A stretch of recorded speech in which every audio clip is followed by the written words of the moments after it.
যিটো কবিতা তোমালোকৰ আছে ইয়াৰ কবি পৰিচয় সম্পৰ্কে আমি জানিব লাগিব। ইয়াৰ হৈছে ইছলাম ধৰ্ম প্ৰচাৰ কৰিবলৈ বিদেশৰ পৰা অসমলৈ অহা ইছলাম ধৰ্মগুৰুজন সকলৰ ভিতৰত আজান ফকীৰ আছিল অন্যতম। গতিকে তেওঁ অসমলৈ আহে কোনোৰ মতে আৰব দেশৰ পৰা, কোনো মতে আজমিৰৰ পৰা। গতিকে অনুমানিক খ্ৰীষ্টীয় ৭ম শতিকাৰ মাজভাগত যেতিয়া আহোম ৰজা গদাধৰ সিংহই ৰাজত্ব কৰিছিল, সেই সময়তে অসমীয়া ভাষা মাত কথা সুন্দৰকৈ শিকি লৈ অসমীয়া সংস্কৃতিৰ ওপৰত এক সুন্দৰ নিদৰ্শন দাঙি থৈ যোৱা এই আজান ফকীৰৰ কথা আমি সদায় স্মৰণ কৰিব লাগে। আৰু তেখেতৰ সম্পূৰ্ণ নামটো হ'ল হজৰত শ্বাহ মিলন। কি নাম আছিলে? হজৰত শ্বাহ মিলন। আৰু তেখেতেই আজান ফকীৰ ৰূপে পিছত পৰিচিত হয়। তেওঁ আজান দিছিল, সেইকাৰণে তেখেতৰ নাম আজান ফকীৰ বুলি অসমীয়া সমাজত প্ৰচলিত নাম।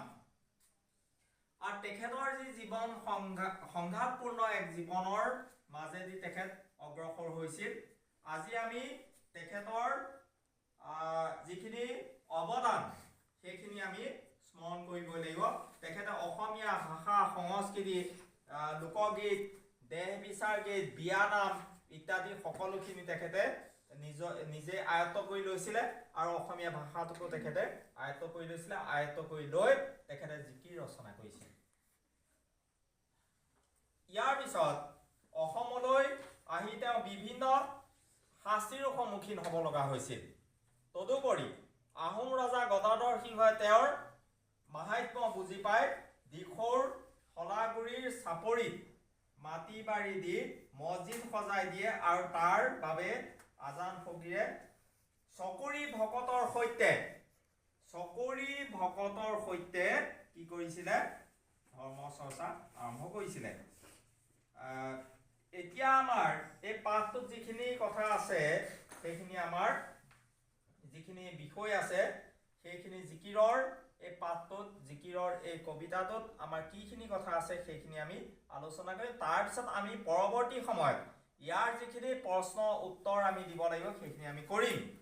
জিকিৰসমূহ অসমীয়া ভাষাত ৰচিত ইছলাম ধৰ্মৰ তত্ত্ব, ১ নম্বৰ কৈছে ইছলাম ধৰ্মৰ তত্ত্বৰ কথা আছে।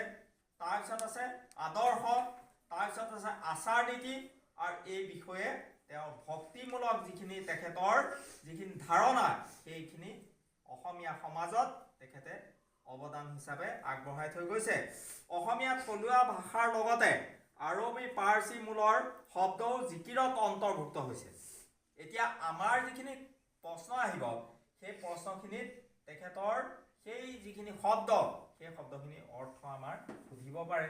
গতিকে শব্দ অৰ্থ এই জিকিৰ কবিতাটোৰ যিখিনি আমাৰ শব্দ অৰ্থ আছে, সেই শব্দ অৰ্থখিনি আমি ভালদৰে জানিব লাগিব। আজান পীৰে এই জিকিৰসমূহ ৰচনা কৰিছিল বুলি জনা যায়। জিকিৰ শব্দটো আৰবী জিকৰ শব্দৰ অসমীয়া ৰূপ। ইয়াৰ অৰ্থ হৈছে ঘনে ঘনে উচ্চাৰণ কৰা। জিকৰ শব্দটোৰ অৰ্থ আমাক সুধিব পাৰে।